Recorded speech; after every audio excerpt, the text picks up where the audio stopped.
우리 정치권 안에서도 북한 관련 논란이 계속되고 있습니다. 바로 교육부 장관 후보로 지명된 최규진 후보자 이야기인데요. 북한에 17차례나 방문을 했다고 합니다.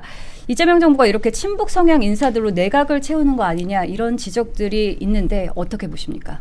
저는 이 최규진 이분 오다가다 만났을 것 같아요. 17번이면 북한에 있을 때 평양에 있을 때 만났을 수 있겠다. 오다가다 한두 번은 보지 않았을까 싶을 정도로 자주 찾아간 것 같은데 교육부 장관이라는 자리가 굉장히 중요한 자리잖아요. 우리가 교육부 장관을 왜 부총리급으로 대우를 해줍니까? 국가의 교육은 만년대계, 국가의 어떤 만년을 우리가 설계할 수 있는 그 기본이 되기 때문에 정말 중요하게 생각을 하는 것인데 이런 교육부 장관의 자리에 이렇게 친북적인 성향을 가진 사람을 앉힌다?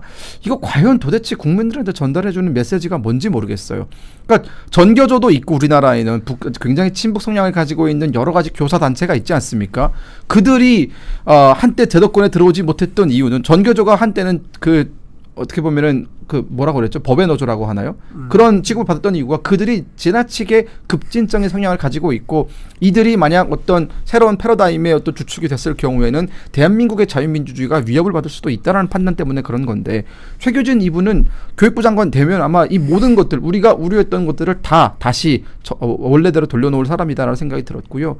가장 황당했던 게 그거였어요. 뭐 다른 긴 얘기는 두 분이 하시겠지만 그 뭡니까? 그 포스팅을 그 라이크를 누르는 포스팅 중에 주한미군이 없었다면, 그러니까 즉 해방 이후에 미군이 들어오지 않았다면 아마 대한민국은 가장 완벽한 성공적인 사회주의 나라가 됐을 것이다라는 모범적인 사회주의 국가 됐을 거라는 거에 좋아요를 눌렀다라는 거 아니에요? 그 글을 썼다는 사람이 김민석 총리 친형이었고 김민웅이죠. 네.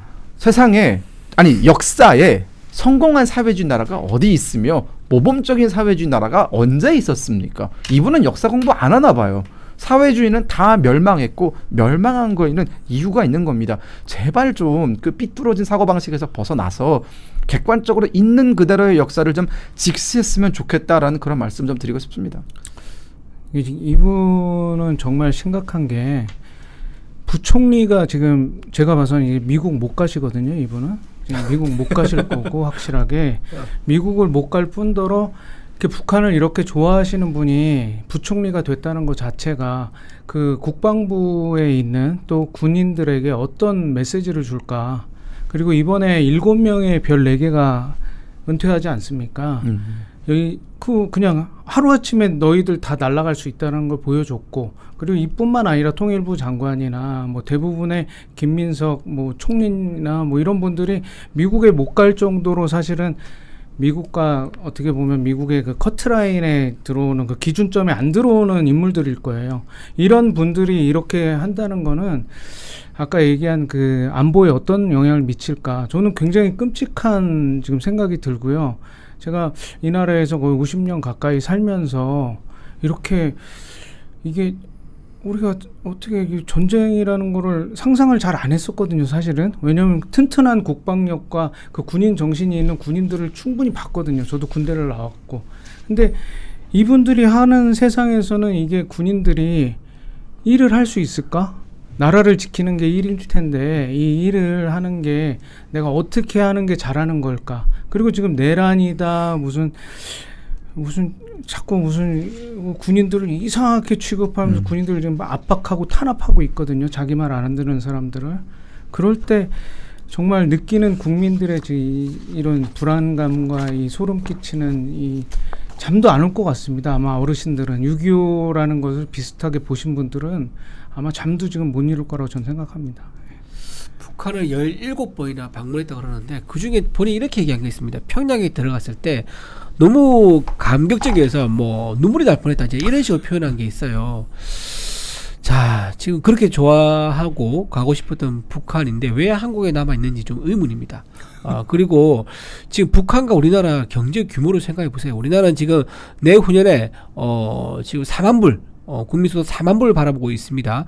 경제 대국으로서 8위, 7위 이렇게 바라보고 있는데 북한은 어떻습니까? GDP 기준으로 180위를 오락가락합니다. 전 세계 나라가 190 몇 개가 돼요. 근데 180이면 꼴찌 중에 꼴찌 아닙니까? 세계 최빈국입니다. 거지죠, 거지. 이제 뭐 꽃거지라고 이제 부르는 이제 그런 사람, 꽃제비라고 그러죠. 꽃제비들이 이제 불리는 그런 사람들이 거리에 이렇게 막 활보를 하고 있을 정도로 최빈국인 나라인데 그 나라에 17번이나 가면서도 본인이 각성하지 못하고 감동에 겨워한다. 제가 보기에는 현실을 제대로 보지 않는 거예요. 아무리 북한의 현실이 인권도 없고 경제도 없고 북한 주민들은 배가 고파서 어려운 상황이다 라는 것을 보여줘도 인정하지 않고 오로지 그냥 김정은 정권이 좋다라고 하는 사람이기 때문에 이 사람이 과연 교육부 장관이 된다 그러면 우리나라 교육 정책에서 북한에 대한 이야기가 과연 어떻게 매니퓰레이션, 그러니까 조작이 되고 왜곡이 돼가지고 청년들에게 주입될 것인가. 우리나라 교육의 장이 사상 교육의 장형 또는 사회주의 교육의 장으로 바뀔 수 있기 때문에 저는 이런 사람이 교육부 장관 되면 안 된다. 차라리 이준석 전 후보가 낫다라는 생각이 들 정도로 정말 개탄스러운 일이다. 심지어는 천안함 그 폭침 있지 않습니까? 그것도 계속 북한이 아닌 무슨 이스라엘이라든가 미군 잠수함과의 충돌 그런 음모론에 좋아요 누르면서 했었는데 지금 와서 사과하면 그게 무슨 의미가 있습니까? 사과는요 이준석 후보도 했고 강선우 후보도 했습니다. 근데 그분은 결국 어떻게 했습니까? 여론을 못 이겨서 물러났지 않습니까? 사과하면 답니까? 이건 사과로 물러날 일이 아니고 본인이 책임지고 사퇴한 것이 맞다고 생각합니다. 이분이 굉장히 그 급이 있는 굉장히 그 높은 단계의 그 인사인 건 확실한 것 같아요. 제가 보니까 이분을 구하기 위해서 압수수색을 억지로 했다는 얘기도 지금 기사가 그렇죠. 나오더라고요. 인사청구하는 날 일부러 예. 압수수색해가지고. 예, 어제 이제 추경호 그렇죠. 전 아, 원내대표님이 그래요? 압수수색했다는 얘기도 나오고 이거 거기다가 0.187 이게 뭐냐면은 음주운전 이게 나온 거거든요. 불었을 때. 이거 경찰이 공개를 안 했잖아요. 그렇죠. 처음에. 알코올 농도. 예. 알코올 농도가 이 정도면은 많지. 만취 정도가 아니라 인사불성이 되는. 근데 여러분 잘 보십시오.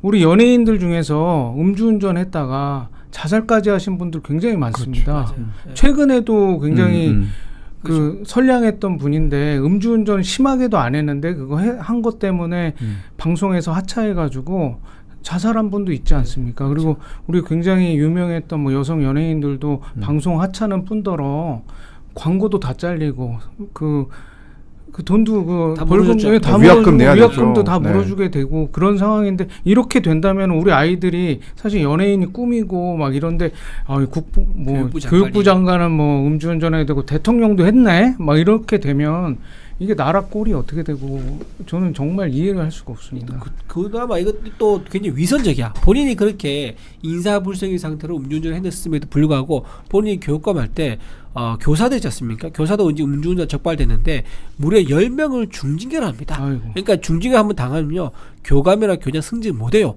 인생에 두고 데미지가 되는 그런 중징계를 내렸는데 본인이 교육부 장관을 한다고요? 정말 이건 위선자고 내로남불이라고 밖에 할 수 없는 거죠.